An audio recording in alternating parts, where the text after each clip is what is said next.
Welcome to समाधान teaching institute. आज से आपका क्लास हो गया महामैराथन बिहार पुलिस के लिए। जीके जीएस आपका क्वेश्चन है और बिहार के लिए भी स्पेशल क्वेश्चन आएगा, तो हो जाइए तैयार। और आपके पास समय कम है, पूरी क्लास को देखिएगा, पूरा डिटेल समझिएगा, उसको देखना है, अच्छा से लिखना है, कॉपी कलम निकाल लीजिए और नोट कीजिएगा। तो बहुत मेहनत लगा है इसको बनाने में, क्वेश्चन बहुत समय लगा है और बहुत सा छांटा गया है, क्वेश्चन छांट के आपको तैयार किया गया है आपके लिए स्पेशल। तो स्टार्ट करते हैं। आपका पहला क्वेश्चन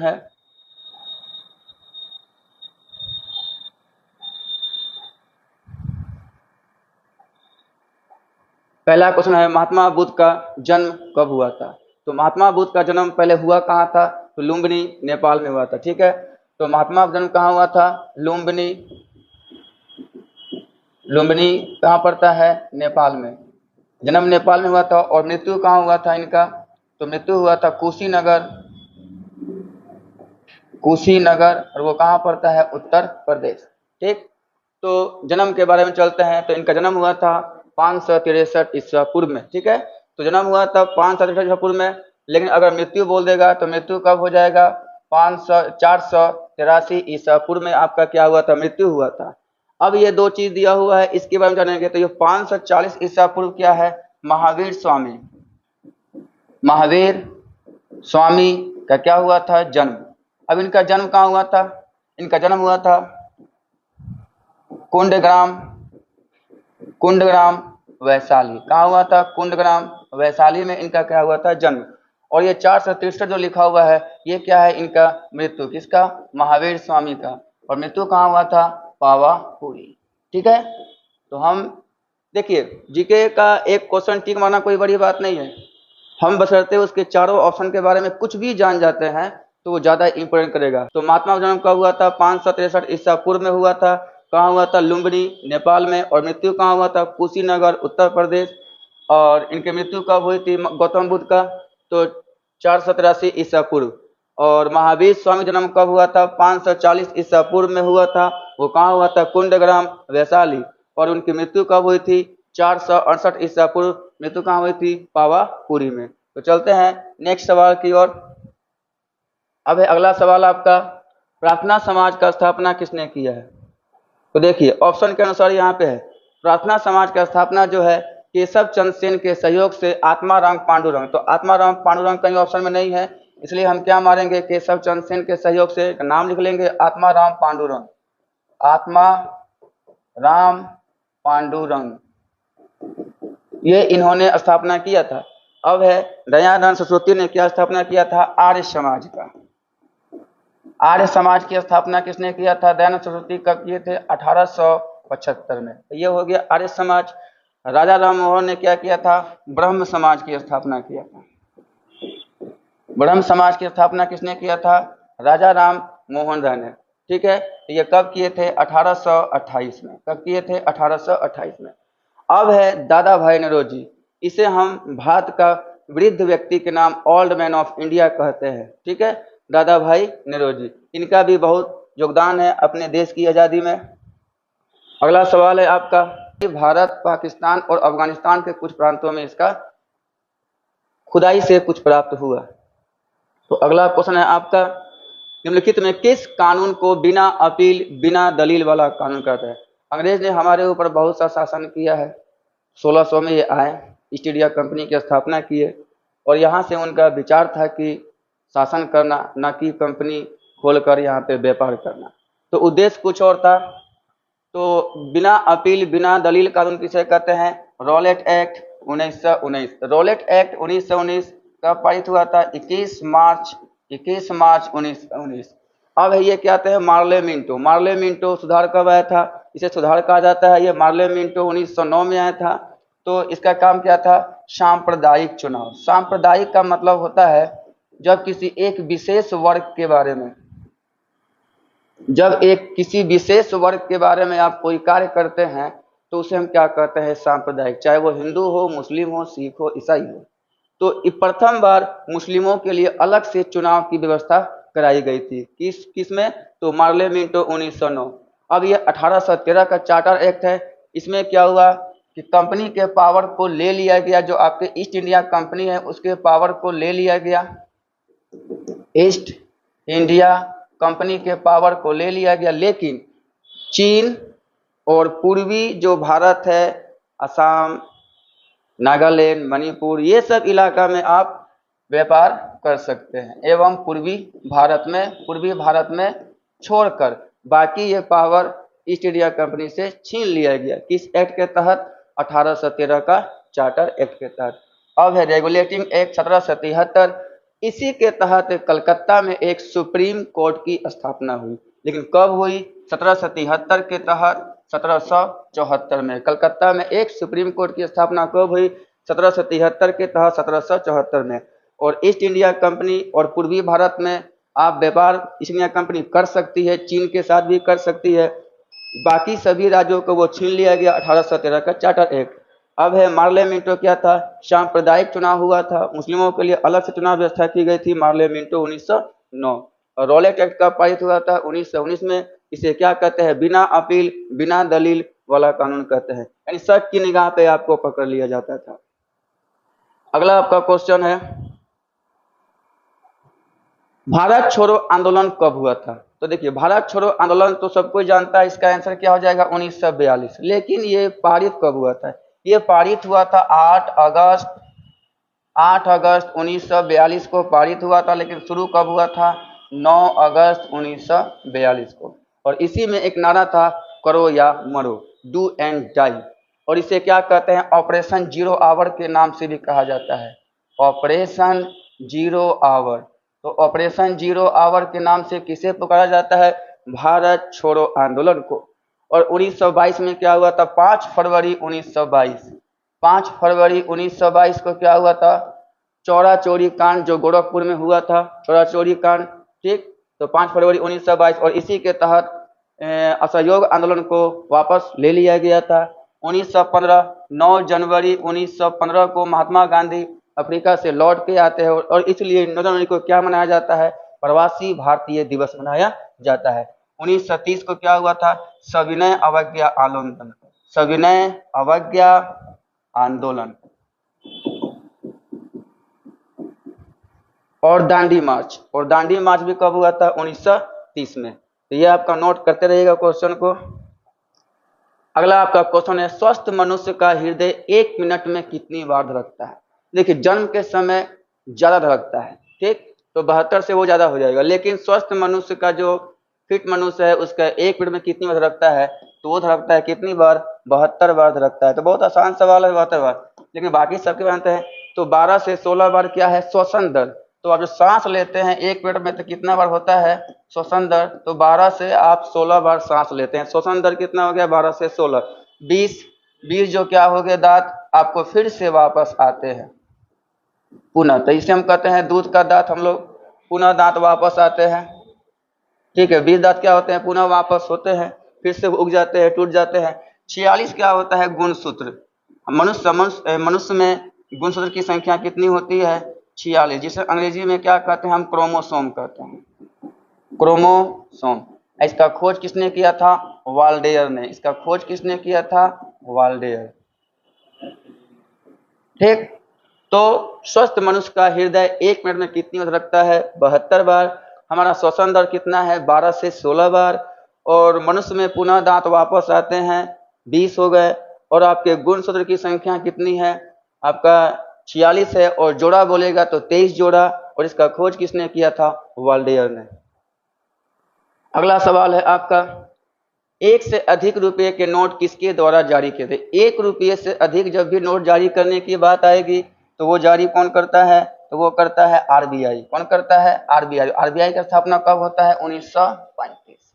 आरबीआई की स्थापना 1935। और 1 रुपये के नोट कौन जारी करता है? तो वित्त मंत्रालय। 1 रुपये का नोट कौन जारी करता है? तो वित्त मंत्रालय जारी करता है। सिक्का जो जारी करता है वो वित्त मंत्रालय करता है। और एसबीआई की स्थापना कब हुआ था? 1955। लेकिन एसबीआई का पहले नाम क्या था? Imperial bank of India. Imperial bank of India. और इसकी स्थापना कब होती है? 1921 में, ठीक है।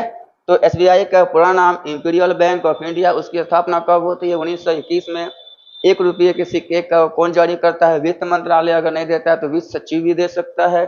और 1 रुपये से अधिक का नोट कौन जारी करता है? तो RBI, reserve bank of India, जो कि हमारे मुद्रा का प्रचलन भी करता है। और ये तो केंद्र सरकार हो गया, बाकी सब तो यही करते रहता है।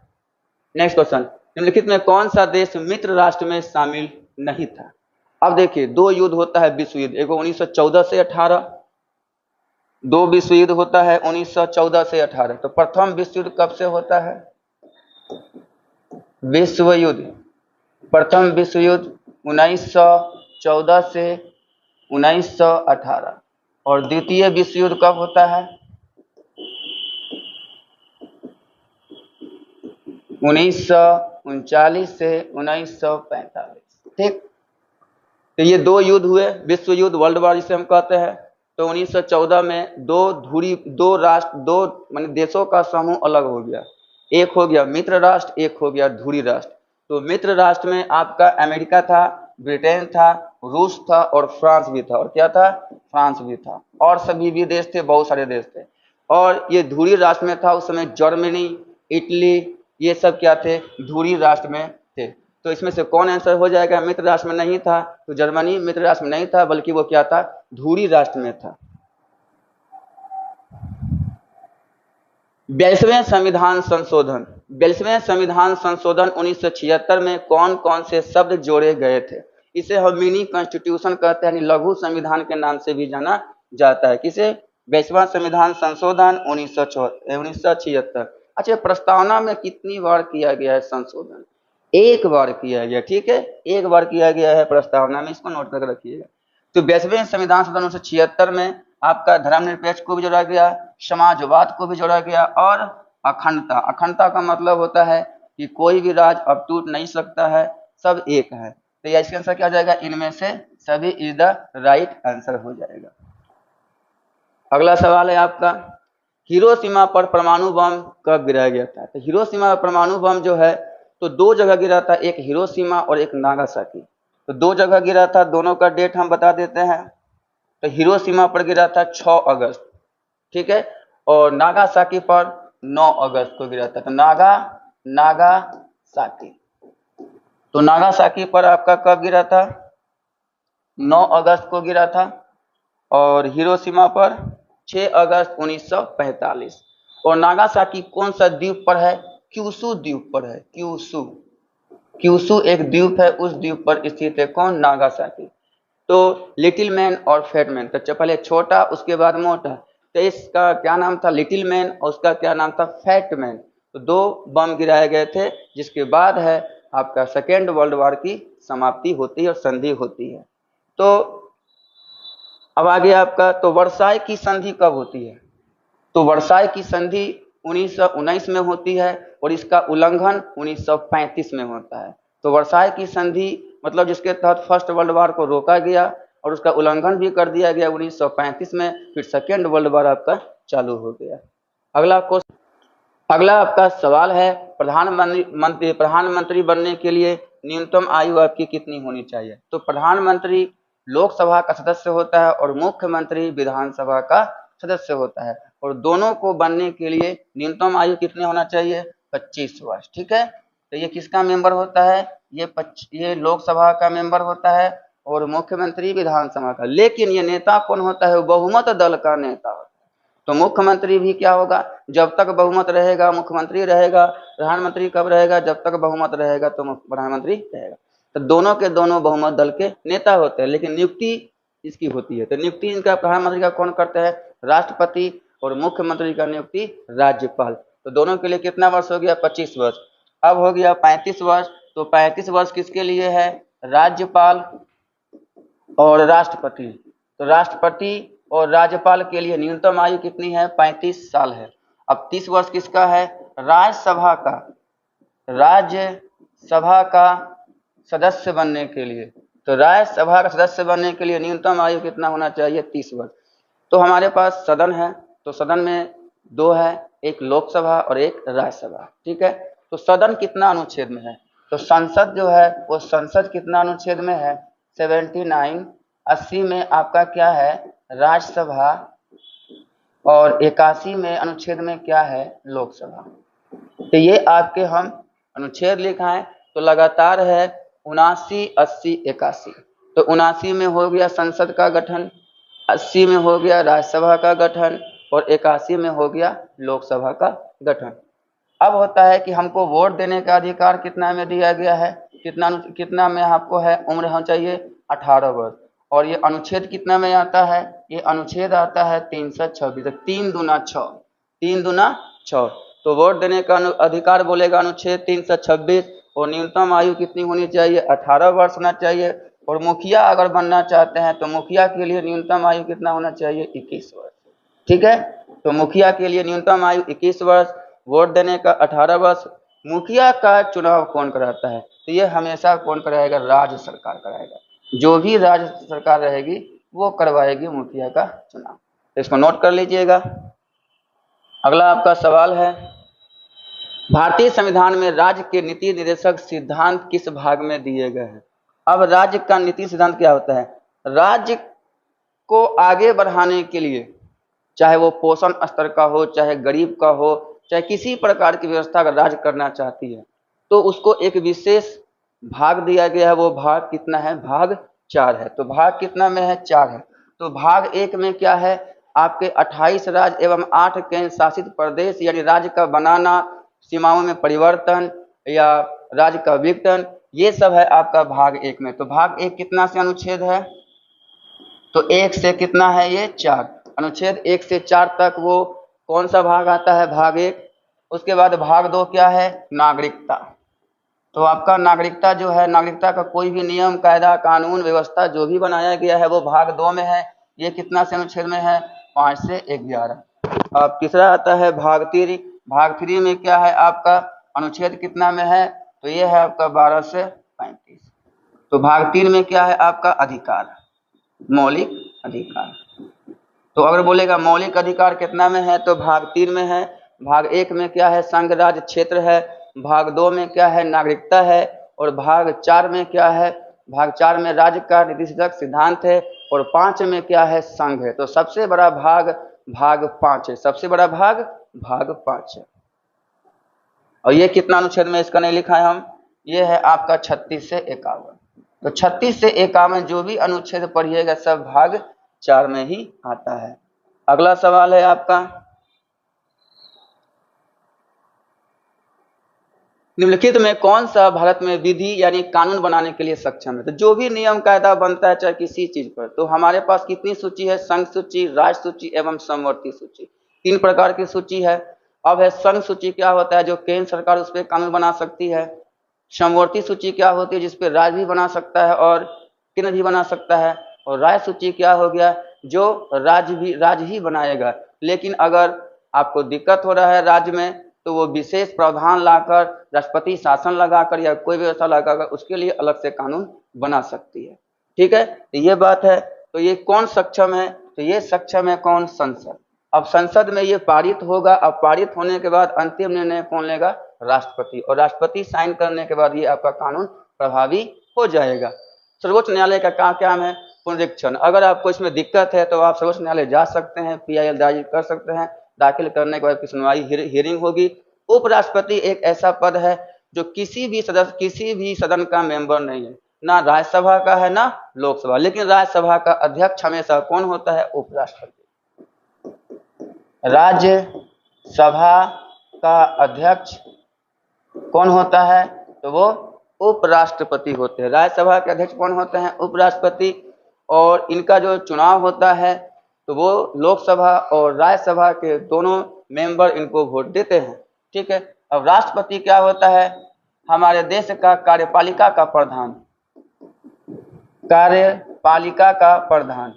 तो कार्यपालिका का प्रधान कौन है, राष्ट्रपति। अनुच्छेद कितना में है, तो अनुच्छेद 53 में। कितना अनुच्छेद में है, तो हमारे देश के कार्यपालिका का प्रधान कौन है, राष्ट्रपति। अनुच्छेद कितना में है, 53। कौन सा ऐसा पद है जो किसी भी, इस ऑप्शन के अनुसार कौन सा ऐसा पद है जो किसी भी मेंबर का सदस्य, किसी भी सदन का सदस्य नहीं होता है, तो वो है उपराष्ट्रपति। अगला सवाल हम देखते हैं। अगला सवाल है आपका, मराठा और केसरी समाचार पत्र के, उस समय तो देश में अंग्रेज का रूल था, तो आखिर पब्लिक के पास किस माध्यम से कोई भी चीज पहुंचेगा कि कौन सी घटना हो रही, तो किसी प्रकार इन्होंने मराठी और केसरी संपादक किया। तो संपादक इसके कौन थे? बाल गंगाधर तिलक, बाल गंगाधर तिलक। और दादा बनर्जी भी थे, तारकनाथ थे, महात्मा गांधी जानबे करते हैं अहिंसा के बहुत पुजारी थे। और इनका जो आंदोलन हुआ वो कहाँ शुरू हुआ? बिहार से। चंपारण सत्याग्रह कब होता है? 1917। चंपारण सत्याग्रह कब होता है? 1917। अगला सवाल है आपका, संसद के सत्र की बैठक बुलाना हो सभी को, आइए मिलते हैं, प्रचार करना हो, किस प्रकार काम करना है, संबोधित करना हो, या लोकसभा को अगर भंग करना हो तो, लेकिन लोकसभा को डायरेक्ट भंग नहीं किया, लोकसभा को भंग करने के लिए मंत्री परिषद जितने भी हैं उनकी सलाह लेना अनिवार्य है। तो ये सब काम किसका है? तो ये सभी काम किसका है? राष्ट्रपति का। तो बोलिए, संसद के सत्र का बुलाना और संसद के सत्र की बैठक के बीच कितना होना चाहिए अंतर? 6 महीने का अंतर होना चाहिए। तो ये राष्ट्रपति बुलाएंगे, ठीक है। प्रधानमंत्री क्या होता है? अच्छा, हमारे देश का वास्तविक प्रधान किसे कहा जाता है? ये तो हो गए काल्पनिक, कार्यपालिका का प्रधान राष्ट्रपति। वास्तविक प्रधान, तो वास्तविक प्रधान आपके कौन होते हैं? प्रधानमंत्री। और वही बोलेगा काल्पनिक प्रधान कौन होते हैं? तो राष्ट्रपति। और उपराष्ट्रपति तो राज्यसभा का अध्यक्ष होता है। अगला सवाल है, जम्मू कश्मीर का विशेष राज्य का दर्जा, ठीक है, 370 और 35 से उनको था, वो कब समाप्त कर दिया गया? तो वो समाप्त हुआ आपका 2019 में। कब समाप्त हुआ? 2019 में। लेकिन यह प्रभावी रूप से कब लागू हो गया? 31 अक्टूबर 2019। और ये हट के क्या बना? 2 केंद्र शासित प्रदेश बन गया, एक जम्मू कश्मीर और एक लद्दाख। इन्हें तोड़ दिया गया और तोड़ के बनाया गया जम्मू कश्मीर और एक लद्दाख, 2 केंद्र शासित प्रदेश बनाया गया। और ये प्रभावी कब से लागू हो गया? 31 अक्टूबर 2019 को। तो ये आपका आंसर हो गया। अगला सवाल, 101वां संविधान संशोधन का संबंध किससे है? तो संविधान में संशोधन करने की प्रक्रिया है, तो संशोधन करने की प्रक्रिया कितना अनुच्छेद में चर्चा किया गया है? तो वो अनुच्छेद आपका कितना है? तो वो अनुच्छेद 368 में है। कितना में है? 368 में है। तो संविधान में संशोधन करने की प्रक्रिया दी गई है। देखिए, देश संविधान से चलता है, उसमें जो लिखा हुआ है, उसमें जो बातें हैं, उसी तरीका से कोई काम होता है। और उसमें भी अगर आपको पसंद नहीं आता, सुप्रीम कोर्ट में आप जा सकते हैं, वहां पे देख सकते हैं। तो उसी प्रकार है 101वां संविधान संशोधन किससे संबंधित है? तो भारत और बांग्लादेश के कुछ हिस्से का आदान प्रदान किया गया था 101वां संविधान संशोधन। और सबके जानते हैं, ये गलत हो गया इसका आंसर, ये नहीं होगा। इसका आंसर क्या हो जाएगा आपका? जीएसटी। क्या हो जाएगा इसका आंसर? जीएसटी। तो 101वां संविधान संशोधन का संबंध किससे है? तो वो है जीएसटी से। और इसका संबंध किससे है? 100वां संविधान से। बोलेगा 100वां संविधान का संबंध किससे है? तो भारत और बांग्लादेश के कुछ हिस्सों का क्या हो गया? आदान प्रदान किया गया। उसके बाद 100 के बाद हो गया 101 और 102 में क्या हुआ था? 102वां संविधान संशोधन का तहत क्या हुआ था? ओबीसी को आयोग दिया गया और ओबीसी कमीशन बनाया गया जो पिछड़े वर्ग के लिए है। तो 102 किससे हो गया? ओबीसी से। और ईडब्ल्यूएस क्या हो गया? 103वां संविधान संशोधन। वैसे भी ईडब्ल्यूएस 3 अक्षर है, तो याद रखिएगा 103वां। इसके तहत क्या हुआ कि 10% आरक्षण दिया गया इकोनॉमिकल वीक सेक्शन। इसका फुल फॉर्म क्या हो गया? Economical weak section. जो सामान्य वर्ग के हैं, चाहे हिंदू में हो, मुस्लिम में हो, सिख में हो, ईसाई में हो, उनको 10% का क्या दिया गया? रिजर्वेशन दिया गया। इसको उतार लीजिएगा।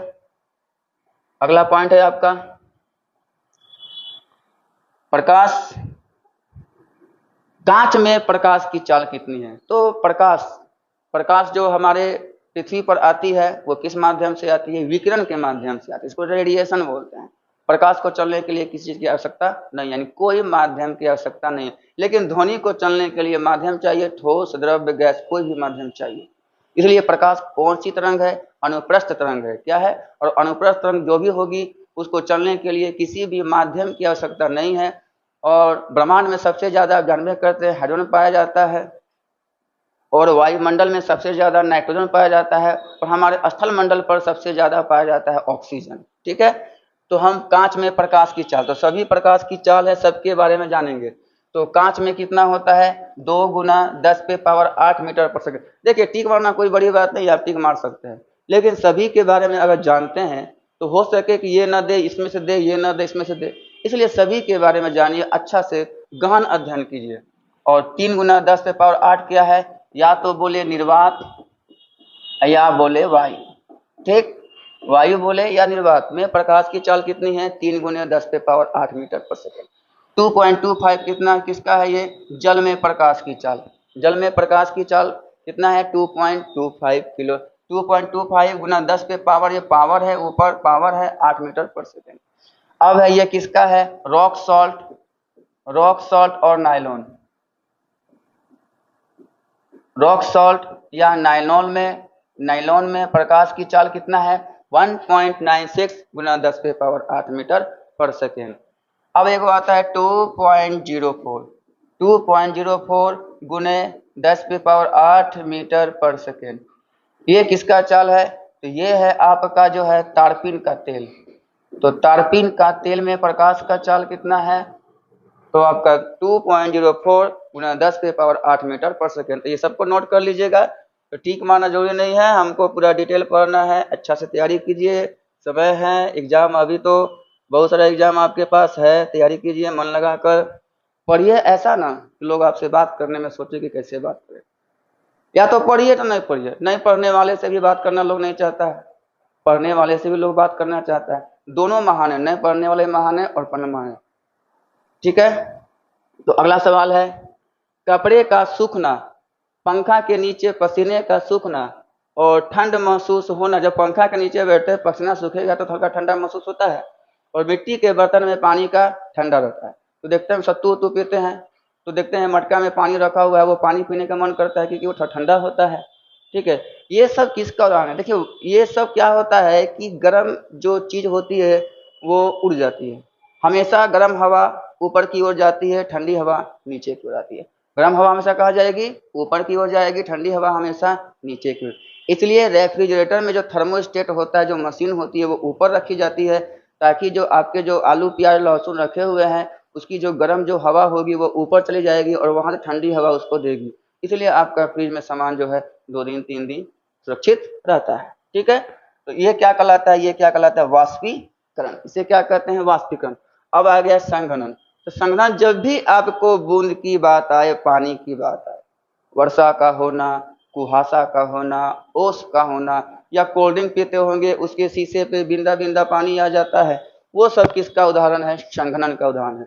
ऊर्ध्वापातन, ठीक है, तो इसका लिख सकते हैं वर्षा या बोतल के बाहर बूंद आना, पानी की बूंद आना, कुहासा, ओस, सब में पानी होता है।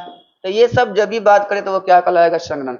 होता क्या है, जब हम किसी चीज को गर्म करते हैं तो उसका गर्म हवा ऊपर जाता है और ऊपर जाके वो इकट्ठा होता है और बादल का निर्माण करता है, और बादल का निर्माण करने के बाद वो फिर वो पानी का निर्माण करता है। इस प्रक्रिया को क्या कहते हैं, संघनन कहते हैं।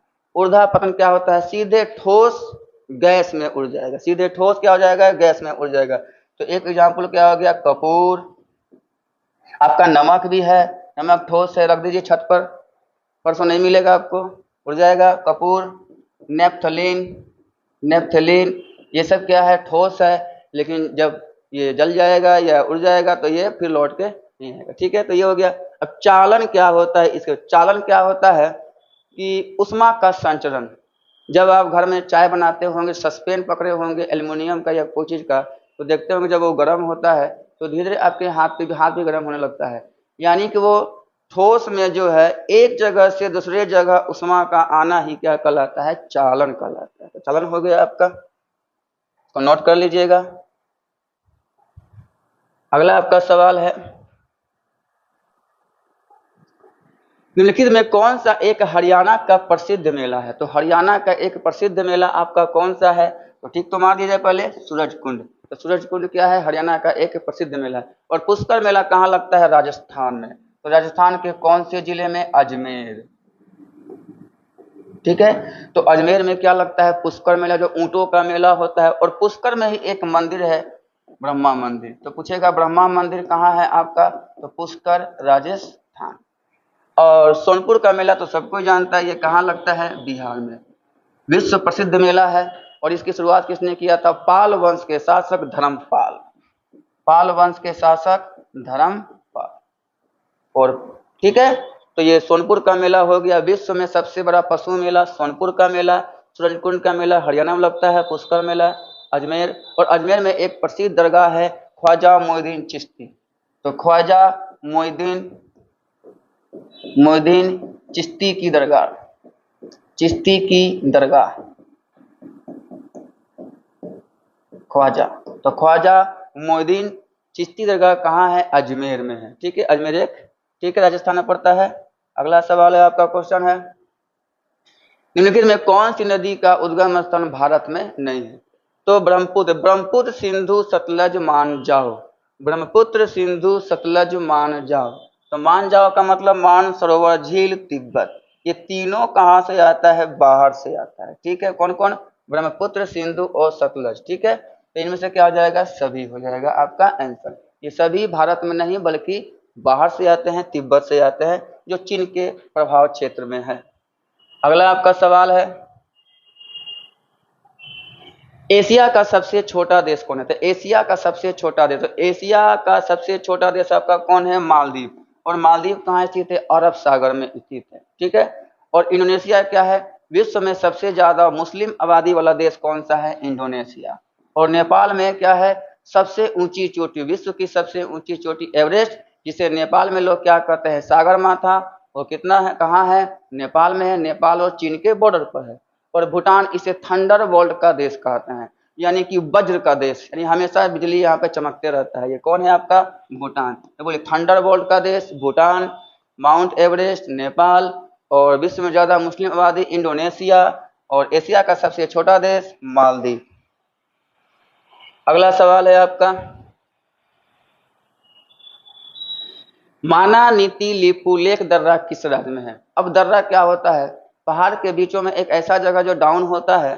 ठीक है, तो ये पहाड़ हो गया, इसका डाउन में एक ऐसा जगह होता है जिससे हम कहीं पे एक जगह से दूसरी जगह हम जा सकते हैं, क्योंकि हम तो ऐसे जाएंगे नहीं, चढ़ेंगे नहीं, ऐसे तो आएंगे नहीं।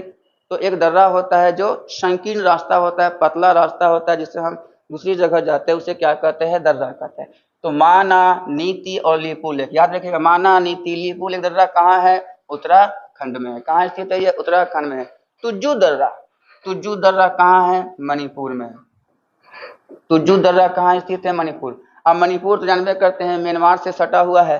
तो म्यांमार से सटने वाले 4 गो राज्य का सबसे आसान तरीका, म्यांमार से सटने वाले याद रखिएगा अन्ना मामी, अन्ना मामी। और से हो गया अरुणाचल प्रदेश, न से नागालैंड, म से मणिपुर, और मी से मिजोरम। और ये जितना भी हम बताएं सब क्या बताएं, उत्तर से दक्षिण की ओर। क्या बताएं, उत्तर से दक्षिण की ओर।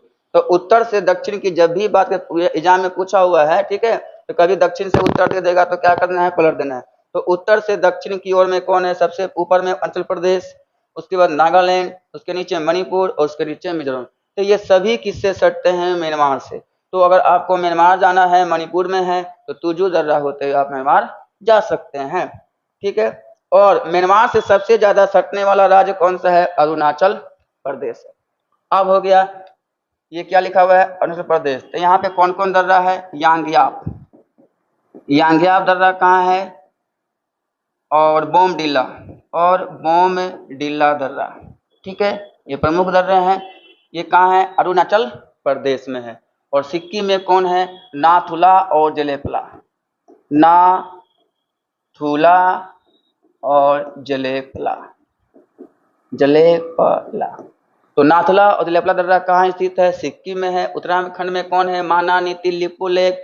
मणिपुर में कौन सा दर्रा है, तुज्जू दर्रा है। और यांग्याप दर्रा कहाँ है, उत्तर प्रदेश में है। और म्यांमार से सबसे ज्यादा लंबाई तय कर दूरी जो है, म्यांमार से सटने वाला सबसे ज्यादा राज्य कौन सा है, अरुणाचल प्रदेश। और सबसे नीचे कौन हो गया, मिजोरम।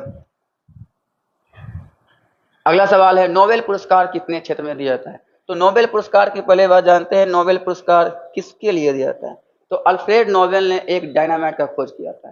तो डायनामाइट का खोज किसने किया था? Alfred Nobel. तो उन्हीं के उपलक्ष्य में पुरस्कार दिया जाता है नोबेल पुरस्कार। इसकी शुरुआत कब होती है? 1901 से, ठीक है। और इसमें 6 क्षेत्र में पुरस्कार दिया जाता है। कितने क्षेत्र में? 6। तो पहले 5 था, अर्थशास्त्र को रोक दिया गया, फिर बाद में दिया गया। तो 6 क्षेत्र में क्या दिया जाता है? नोबेल पुरस्कार। कब से दिया जाता है? 1901 से। लेकिन शांति का नोबेल हमेशा ओस्लो में मिलेगा। नॉर्वे की राजधानी कहाँ है? नॉर्वे का राजधानी ओस्लो। तो शांति का पुरस्कार आपको जब भी लेने की बारी आएगी तो कहाँ जाना होगा? ओस्लो जाना होगा। कौन सा पुरस्कार मिलेगा यहाँ पे? शांति का पुरस्कार, ठीक है। अगला आपका सवाल है म्यांमार। अब आते हैं म्यांमार। तो म्यांमार की मुद्रा का नाम क्या है? क्यात। और इसका राजधानी नेपिता है। क्या नाम है? नेपिता। राजधानी नेपिता और मुद्रा क्या होगा? क्यात। तो बर्मा को पहले क्या नाम था? बर्मा नाम था। म्यांमार का पहला नाम क्या था? बर्मा, ठीक है। तो भारत से कब अलग हुआ? तो देखिए, अगर अलग की बात करेगा तो ये हो गया एक्ट 1935 अधिनियम के तहत। कब अलग हुआ हमसे? 1937 में। तो अलग कब हुआ? 1937 में। अधिनियम बोलेगा तो 1935। 1948 में क्या हुआ? ब्रिटिश से आज़ादी मिला इसे। पूरा ब्रिटिश से पूर्णतः आज़ादी कब लिया? ये आज़ादी 1948 में। और बर्मा का नाम म्यांमार रखा गया कब? 1989 में।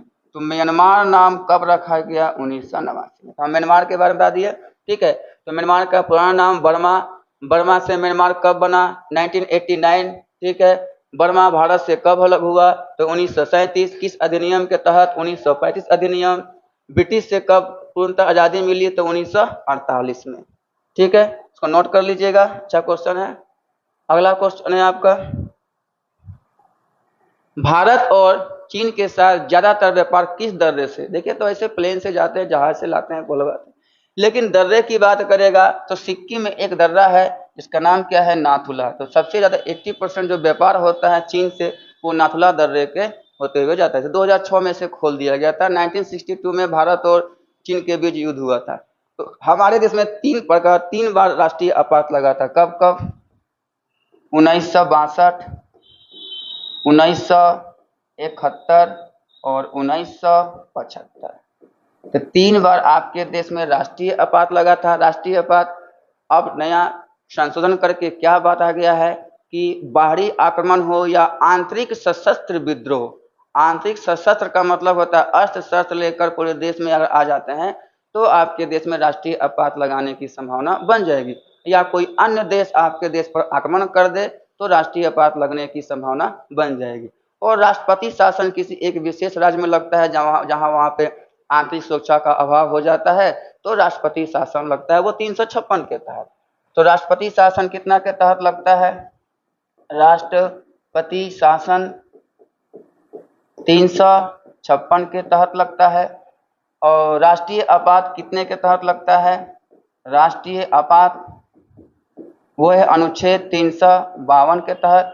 और वित्तीय आपात भी है आपका आपात, वो है 360। तो ये 3 प्रकार के आपके पास आपात है। लेकिन आपके देश में राष्ट्रीय आपात 3 बार लगा हुआ है, वित्तीय आपात अभी तक नहीं लगा है। ये तो राष्ट्रपति शासन लगते रहता है, कोई ना कोई राज उल्टा पुल्टा करते रहता है। राष्ट्रीय आपात जब बाहरी आक्रमण या आंतरिक सशस्त्र विद्रोह होगा तो ये 1962 में लगा था। उस समय देश के प्रधानमंत्री पंडित जवाहरलाल नेहरू 1971 में भारत और पाकिस्तान के बीच युद्ध हुआ जिसके तहत बांग्लादेश एक अलग स्वतंत्र राज्य बनाया गया। तो उसमें प्रधानमंत्री कौन थी? इंदिरा गांधी। इसलिए उन्हें क्या कहते हैं? आयरन लेडी ऑफ इंडिया कहते हैं, लौह महिला भारत की। और 1975 में भी लगा वो कि इंदिरा गांधी के ही समय थे। इंदिरा गांधी पंडित जवाहरलाल नेहरू। यांग्याप दर्रा कहाँ है? अरुणाचल प्रदेश में है। लिपुलेख कहाँ है? माना नीति लिपुलेख कहाँ है? उत्तराखंड में है। बोमडिला कहाँ है? अरुणाचल प्रदेश। नाथुला सिक्किम, नाथुला जलेपला सिक्किम। और लिपुलेख माना नीति उत्तराखंड। चलिए अगला सवाल है, बहुत इंपोर्टेंट सवाल है। बोधि मंदिर जो बोध गया में स्थित है इसे यूनेस्को की सूची में कब शामिल किया गया? तो चलिए, यूनेस्को का काम क्या है? यूनेस्को का काम है विश्व धरोहर सूची, जो बहुत पुरानी चीज है जिसको हम बहुत संभाल कर रखे हुए हैं, उसकी सूची वो जारी करता है कि इसको शामिल करना है, इसको शामिल करना है। तो इसकी स्थापना कब हुई थी? 1945। और इसका मुख्यालय का है यूनेस्को का पेरिस। पेरिस फ्रांस की राजधानी है, जो किस नदी पर स्थित है? सीन नदी पर। किस नदी पर स्थित है? सीन नदी पर। हो गया। यूनेस्को की स्थापना 1945, उसका मुख्यालय पेरिस, जो कि फ्रांस की राजधानी है, और किस नदी पर है? पेरिस, सीन नदी पर। उसका काम खत्म। अब आता है तो लगातार चलते 1983 में। तो 1983 में 3 धरोहर सूची, अजंता, एलोरा और आगरा। ठीक है, अजंता, एलोरा और आगरा को कब शामिल किया गया है यूनेस्को की धरोहर सूची में? 1983। अब आ गया 1984, सूर्य मंदिर कोणार्क का, उड़ीसा में है, सूर्य मंदिर और महाबलीपुरम। महाबलीपुरम ये मंदिर कहाँ है? तमिलनाडु में।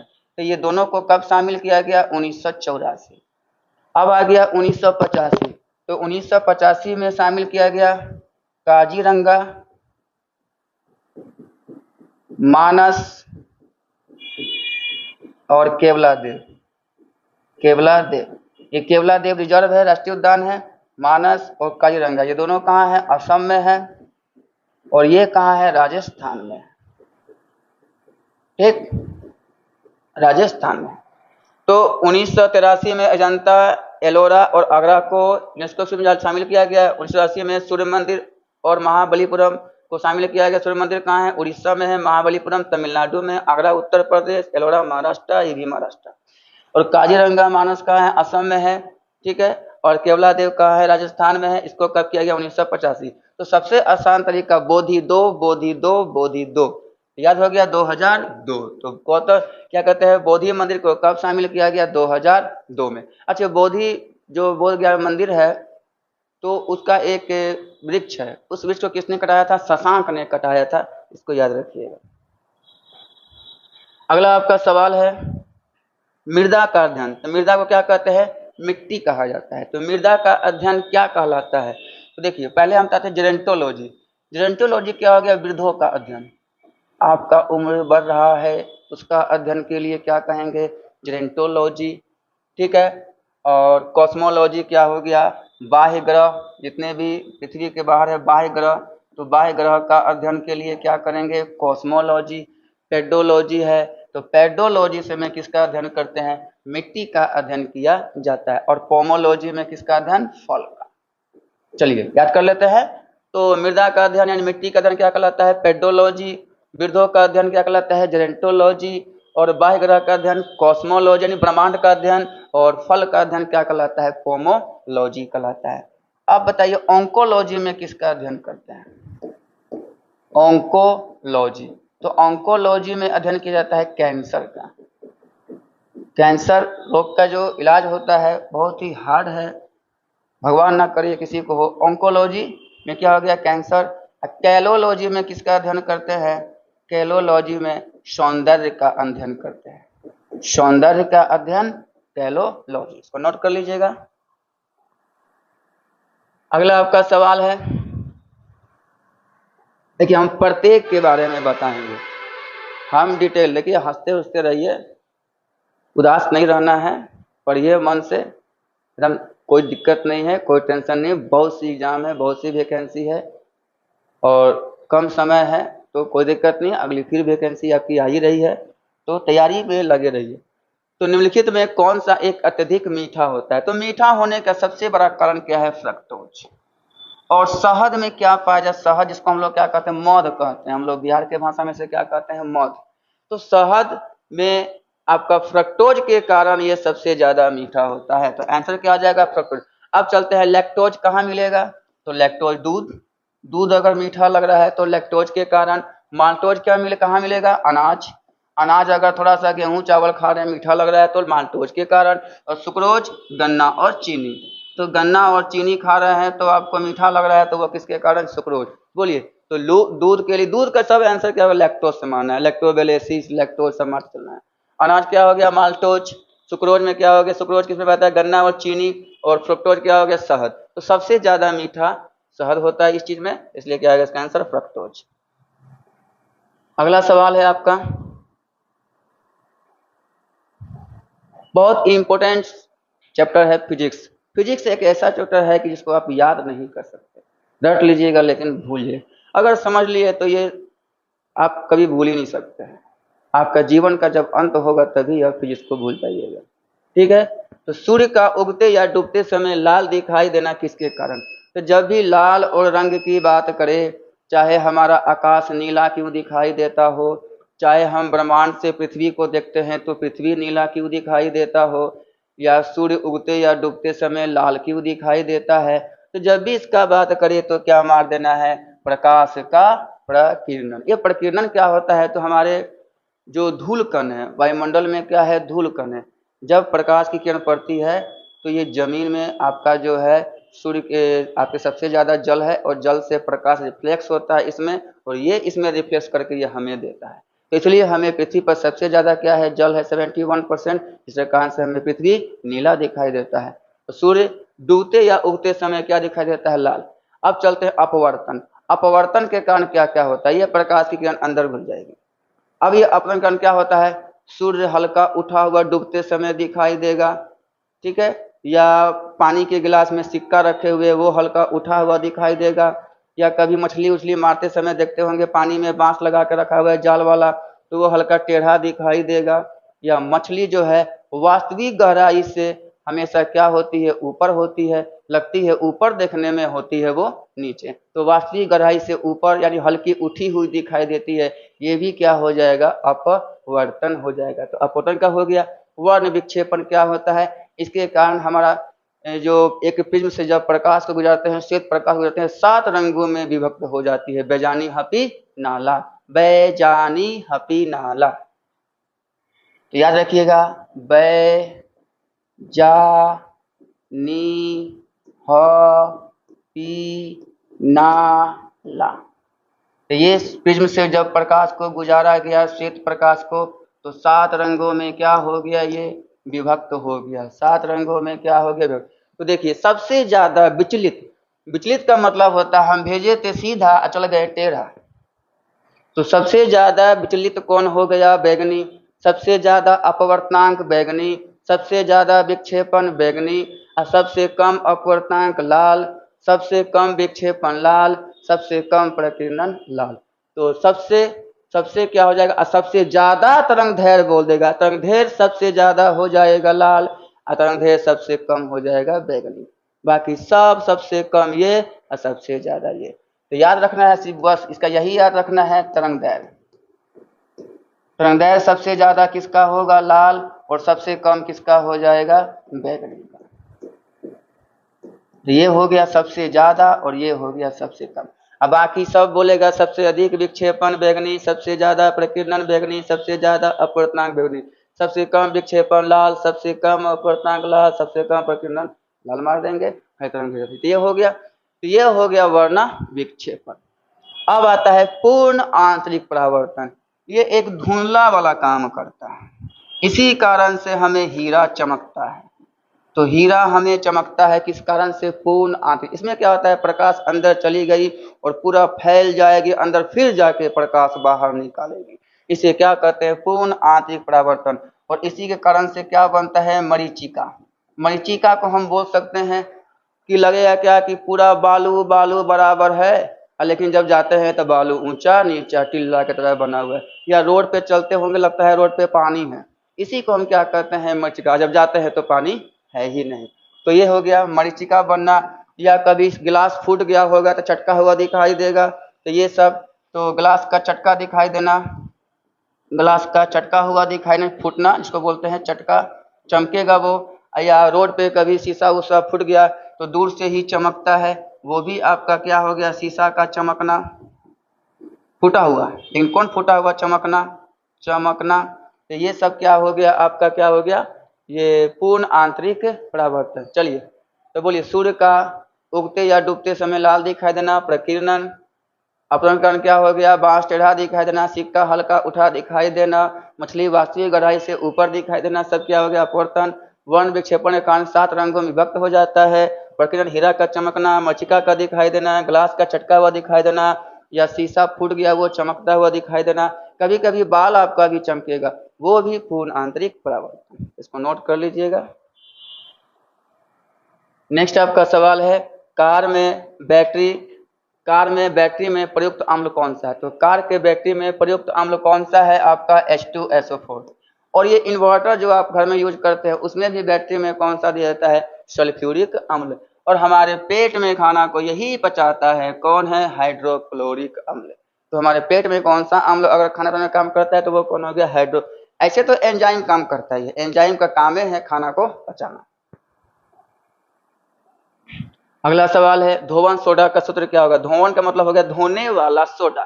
तो धोने वाला सोडा का सूत्र क्या होगा? Na2CO3 और इसमें 10 H2O का, पानी ज्यादा लगाते हैं सरफ कम देते हैं इसलिए 10 H2O लगा दीजिएगा। Na2 sodium carbonate. ये किसका सूत्र है? ये ब्लीचिंग पाउडर का है। ये किसका सूत्र है? ब्लीचिंग पाउडर का। तो ब्लीचिंग पाउडर का बोलेगा तो क्या मारेंगे हमें आंसर? तो ये हो जाएगा CaOCl2। ये किसका है? Sodium bicarbonate. जैसे पेट में कुछ खाते हैं तो पेट में दर्द हो गया, दर्द को हम लोग बाई कहते हैं, तो ये क्या हो गया बोलिए? खाने वाला सोडा। खाने के बाद खाने वाला सोडा। तो खाने वाला सोडा का मतलब क्या हो गया? NaH। इसका बहुत काम है, ये आग बुझाने में भी काम करता है सोडियम बाइकार्बोनेट। ये D2O क्या हो गया? भारी जल। भारी जल। अब भारी जल क्या होता है? D2O। अब D2O क्या होता है? Deuterium oxide. ये हाइड्रोजन के जगह पे आया है कौन? D2। हाइड्रोजन का 3 समस्थान है, एक हो गया प्रोटियम, एक हो गया ड्यूटेरियम, एक हो गया टाइटियम, ट्राइटियम। तो प्रोटियम जो होता है इसका होता है H1, इसका होता है नीचे 1 2, इसका क्या होता है 1 3। तब परमाणु भार बोलेगा इसका 1, इसका परमाणु भार 2, इसका परमाणु भार 3, और सभी का परमाणु क्रमांक हो जाएगा 1। अब न्यूट्रॉन की संख्या अंतर कहलाती है, 1 में 1 गया 0, इसका हो जाएगा न्यूट्रॉन संख्या 1, इसका न्यूट्रॉन संख्या कितना हो जाएगा? 2। तो ये हो गया प्रोटियम ड्यूटेरियम। तो यही ड्यूटेरियम यहाँ पे आ जाता है भारी जल में, तो इसको नोट कर लीजिएगा। अगला सवाल आपका है, निम्नलिखित में से कौन सी गिर ब्रह्मांड में सर्वाधिक पाया जाता है? ब्रह्मांड में सबसे ज्यादा क्या पाया जाता है? आपका हाइड्रोजन। तो सबसे ज्यादा ब्रह्मांड में हाइड्रोजन। और आपका बोल देगा स्थल मंडल पे यानी पृथ्वी के पटल पर स्थल मंडल में सबसे ज्यादा कौन पाया जाता है? ऑक्सीजन। हाइड्रोजन कहाँ पाया जाता है? वायुमंडल में। तो वायुमंडल में क्या पाया जाता है? नाइट्रोजन। और ये रेडॉन हो गया। रेडॉन एक ऐसा अक्रिय गैस है जो कि अक्रिय गैस है, ब्रह्मांड में नहीं पाया जाता है। ये ब्रह्मांड में नहीं पाया जाता है, कई बार एग्जाम में आ चुका है। ब्रह्मांड में कौन सा अक्रिय गैस नहीं पाया जाता है? तो वो है रेडियन। अगला सवाल है आपका, शहतूत के पत्ते का वैज्ञानिक नाम क्या होगा? सभी का वैज्ञानिक नाम, हमारा क्या है? Homo sapiens. तो होमो सैपियंस वैज्ञानिक नाम है। तो शहतूत के पत्ते का वैज्ञानिक नाम क्या है? सोरोसिस नाम है। और बाकी हम चलते हैं सबका नाम। तो ट्रिटिकम एस्टिवम किसका नाम है? गेहूं का वैज्ञानिक नाम। तो गेहूं का वैज्ञानिक नाम क्या है आपका? गेहूं का वैज्ञानिक नाम हो गया आपका ट्रिटिकम एस्टिवम। और आइया सटाइवा किसका नाम है? धान का, धान या चावल बोल सकते हैं।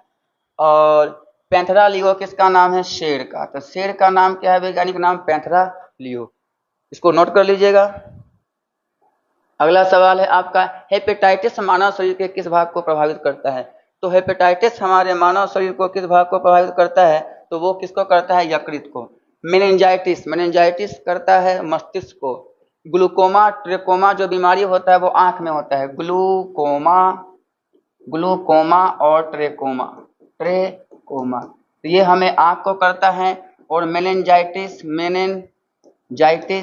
ये मस्तिष्क बुखार है।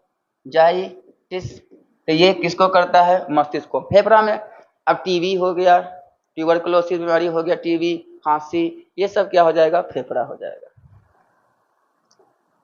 अगला क्वेश्चन है, विषाणु से होने वाले रोग। तो विषाणु का मतलब होता है वायरस।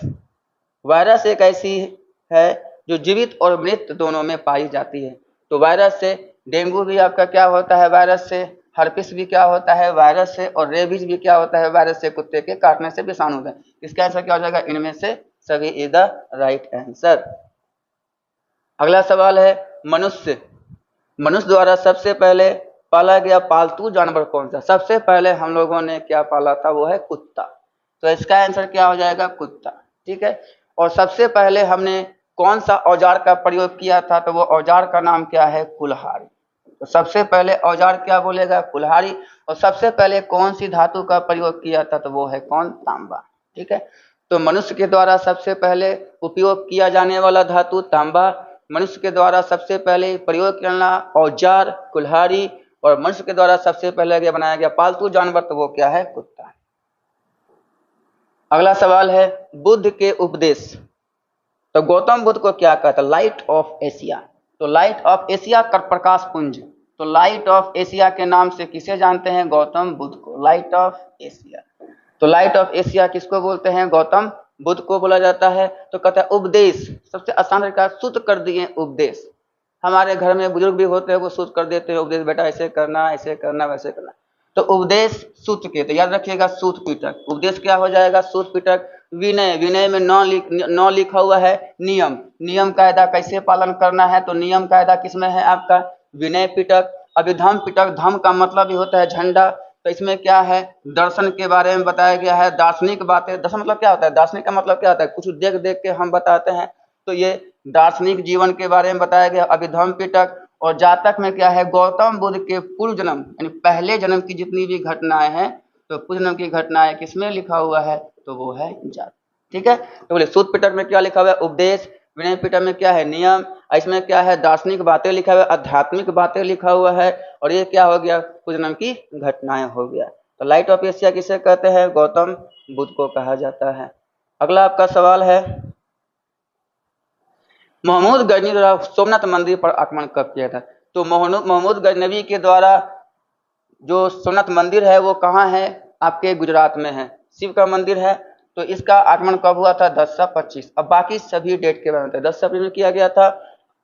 तो 1191 में क्या हुआ था, तराइन का प्रथम युद्ध। तराइन का प्रथम युद्ध। तो तराइन का प्रथम युद्ध किसके बीच हुआ था, पृथ्वीराज चौहान और मोहम्मद गौरी। पृथ्वीराज चौहान पहले अगर नाम लिए तो पृथ्वीराज चौहान जीत गए और मोहम्मद गौरी की यहाँ पे हार हो गई। 1192 में क्या होता है, तराइन का दूसरा युद्ध। तराइन का सेकेंड युद्ध कब होता है, 1192 में। इसमें क्या हो गया, मोहम्मद गौरी और पृथ्वीराज चौहान। तो यहाँ पे मोहम्मद गौरी क्या हो गया, जीत गया, और पृथ्वीराज चौहान क्या हो गए, हार गए। पृथ्वीराज चौहान। तो पूछता भी है, भारत का अंतिम हिंदू शासक कौन था, तो वो है पृथ्वीराज चौहान। इसके बाद आपका सल्तनत काल चालू हो जाता है 1206 से लेकर 1526 तक। तो सल्तनत काल कब से चालू हो जाता है, 1206 से लेकर 1526। और 1526 में होता है पानीपत का प्रथम युद्ध। तो यहाँ से चालू हो जाता है मुगल वंश। तो मुगल वंश की शुरुआत 1526 से। तो पानीपत का प्रथम युद्ध 1526, दूसरा 1556 और तीसरा 1761। ठीक है। तो 1761 अहमद शाह अब्दाली और मराठाओं के बीच होता है। तो 1191 में क्या हो गया, तराइन का प्रथम युद्ध। 1192 में क्या, तराइन का दूसरा युद्ध, मोहम्मद गौरी और पृथ्वीराज चौहान। इसका सहायता कौन करते हैं, जयचंद। जयचंद सहायता करते हैं, और जयचंद के सहायता के कारण से पृथ्वीराज चौहान हार गए। और इसके बाद होता है युद्ध चंदावड़ का युद्ध।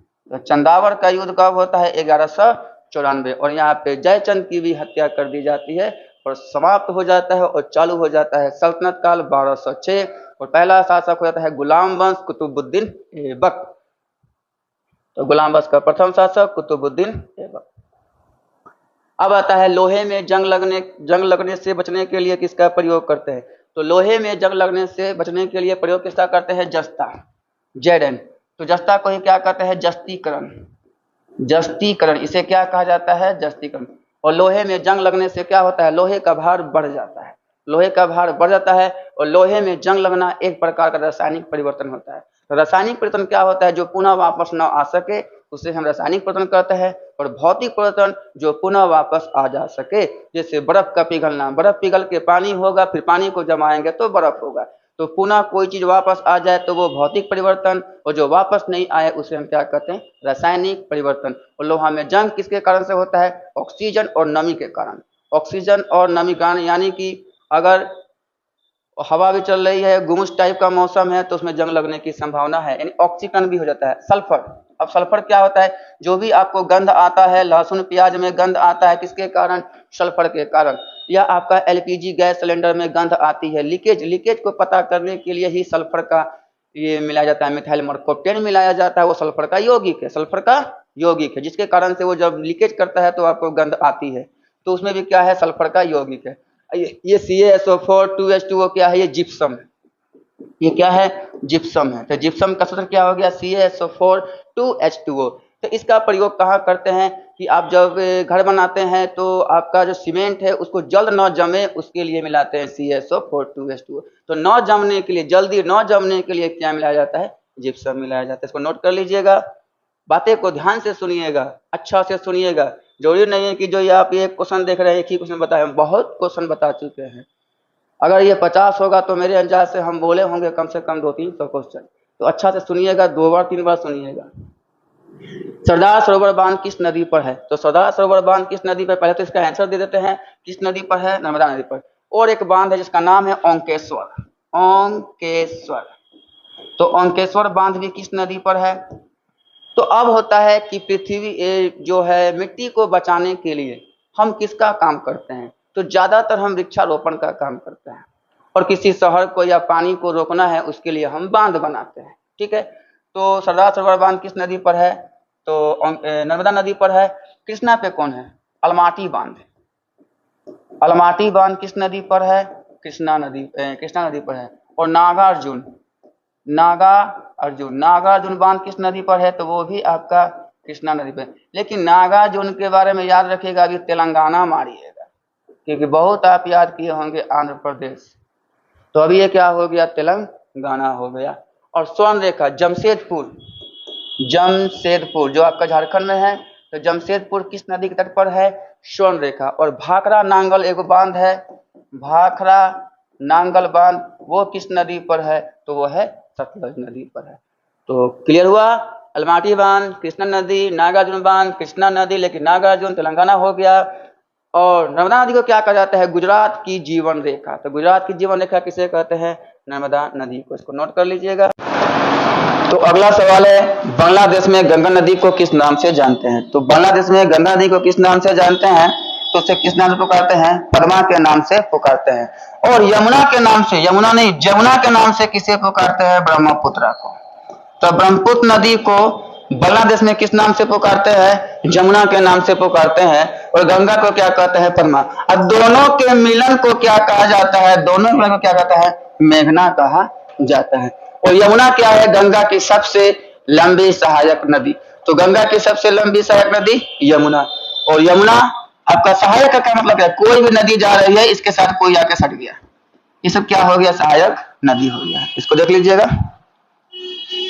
अगला आपका सवाल है, भारत की सबसे ऊंची चोटी कौन है। तो भारत की सबसे ऊंची चोटी आपका कौन है, आप लोग भी जवाब देने का प्रयास कीजिए। तो भारत की सबसे ऊंची चोटी कौन है, केटू गॉडविन ऑस्टिन। तो ये केटू गॉडविन ऑस्टिन, इसका पूरा नाम क्या था, कृष्णागिरी। क्या नाम था इसका पूरा नाम, कृष्णागिरी इसका पुराना नाम था। और ये कौन है, कहाँ है, काराकोरम श्रेणी में है, काराकोरम श्रेणी में। और किस हिमालय में है, ट्रांस हिमालय में। तो पूछेगा किस हिमालय में है, तो ये ट्रांस हिमालय में है। कौन, काराकोरम श्रेणी के ट्रांस हिमालय में केटू गॉडविन ऑस्टिन।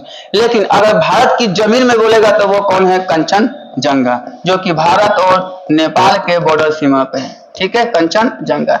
और सैंडल पीक क्या हो जाएगा, अंडमान निकोबार की सबसे ऊंची चोटी क्या हो जाएगा, सैंडल पीक। और विश्व की सबसे ऊंची चोटी क्या हो जाएगा, माउंट एवरेस्ट, जो कि इसे नेपाल में किस नाम से पुकारते हैं, सागर माथा के नाम से पुकारा जाता है। नोट कर लीजिएगा। अगला सवाल है आपका, चौथी बौद्ध संस्कृति किसके काल में हुआ था। तो चौथी बौद्ध संस्कृति किसके काल में हुआ था, इस सवाल को हम देखते हैं। तो पहले याद रखना है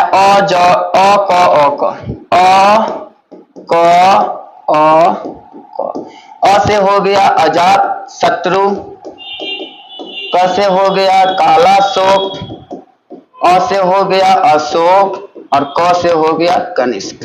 ठीक, तो पहली बौद्ध संगीति अजातशत्रु के समय हुआ था, दूसरी बौद्ध संगीति काला शोक के समय हुआ था, तीसरी बौद्ध संगीति अशोक के समय हुआ था, चौथी बौद्ध संगीति किसके समय हुआ था? तो बताइए क्या हो जाएगा इसका आंसर? कनिष्क हो जाएगा। और ये कश्मीर में हुआ था। कहाँ हुआ था? कश्मीर में।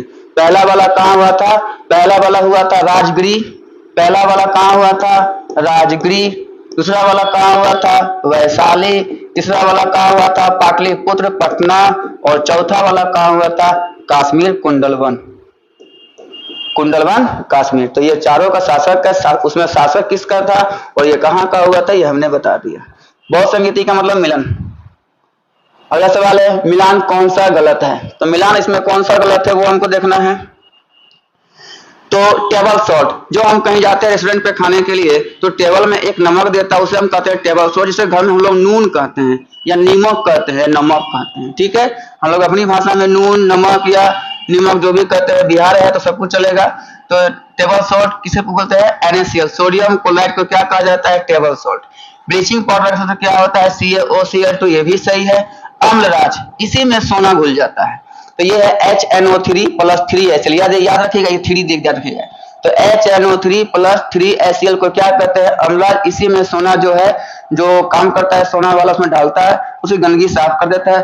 ज्यादा देर कर देगा तो सोना भी थोड़ा उसमें चल जाता है। ठीक है, तो ये क्या हो गया? अम्लराज। अब ये क्या दिया? मार्स गैस, और मार्स गैस को ही कहा जाता है बायोगैस। बायोगैस, इसका सूत्र क्या होता है? CH4। तो ये वाला क्या हो गया? गलत आंसर है CH4। तो मीथेन कहाँ कहाँ पाया जाता है? धान की खेत में मीथेन पाया जाता है, कोयला की खदानों में मीथेन गैस पाया जाता है, और जो भैंस जुवाली करती है तो उसमें भी क्या पाया जाता है? Methane gas. और आपका घर में गैस सिलेंडर है वो सब तो मीथेन गैस है ही। अगला सवाल है पीएच का मापन का खोज। पीएच का मापन का खोज किसने किया था? ठीक है, तो पीएच का मापन का खोज किसने किया था? तो सोरेनसन। किसने खोज किया था? सोरेनसन। अब रेडियम का खोज किसने किया था? रेडियम ऐसा है जो रात में देखते होंगे, चलाते होंगे गाड़ी तो रोड पे लिखा रहता है फलना जगह चमकता है लाइट पड़ने पर, वो है रेडियम। तो रेडियम खोज किसने किया था? Madam Curie. मैडम क्यूरी ने खोज किया था किसका? रेडियम का। सोडी एक वैज्ञानिक है, ये किसने खोज किया था? समस्थानिक का। तो समस्थानिक का खोज किसने किया था? सोडी। और पिछले और सिले ने किसका खोज किया था? ऑक्सीजन का। तो ऑक्सीजन का खोज किसने किया था? पिछले एवं सिले ने। सोडी ने किसका खोज किया था? समस्थानिक, इसको आइसोटॉप्स कहते हैं। और रेडियम का खोज किसने किया था? मैडम क्यूरी ने खोज किया था। और पीएच का मान किसने दिया था? सोरेनसन। 7 से कम वाले को अम्ल कहते हैं और 7 से अधिक वाले को क्षार कहा जाता है, जिसको एसिड एंड बेस कहा जाता है।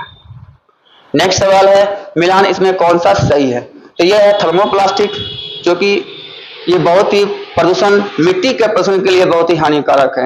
मिट्टी प्रदूषण, वायु प्रदूषण, ध्वनि प्रदूषण है और जल प्रदूषण है। तो ध्वनि प्रदूषण आपका गाड़ी के साउंड से हो जाता है। मिट्टी प्रदूषण हो गया आपका केमिकल यूरिया खाद का प्रयोग करने से हो जाता है। और क्या हो गया? जल प्रदूषण, उसमें जो केमिकल बह के चला जाता है, जितने भी खादान फैक्ट्री लगे हुए हैं उसका हो जाता है, जल प्रदूषण हो गया। और अब आ गया मिट्टी प्रदूषण। जो भी प्लास्टिक हमारे पास है वो सब हम जमीन में ही छोड़ देते हैं, तो इससे क्या हो गया? मिट्टी प्रदूषण हो गया। तो थर्मोप्लास्टिक जो क्या है, ये ऐसा चीज है जल्दी ये खत्म नहीं होता है, हजारों साल तक जिंदा रहता है। तो टेफ्लॉन का काम क्या होता है? नॉन स्टिक बर्तन। आजकल बर्तन ऐसा आ गया है कि तेल डालिए उसमें कुछ बनाइए, वो तेल वो सामान में चिपकेगा नहीं। अब पहले क्या था? सट जाता था, छलनी से बाहर निकालते थे। तो अब क्या हो गया? टेफ्लॉन लगा देता है, इससे क्या होता है? वो चिपकता ही नहीं है। तो इसे टेफ्लॉन का काम क्या होता है? नॉन स्टिक बर्तन बनाने का काम होता है। पॉलीथीन तो बहुत पैमाने पे चलता है, इसका काम पाइप बनता है। पाइप के बाद ये क्या हो गया? ये गलत है यहाँ पे, ठीक है, ये पाइप हो गया। थैला बनता ही है, मेज कुर्सी यहाँ पे कुर्सी होना चाहिए था। पाइप, कुर्सी, थैला, मेज, खिलौना, ये सब आपका पॉलिथीन का बनता है।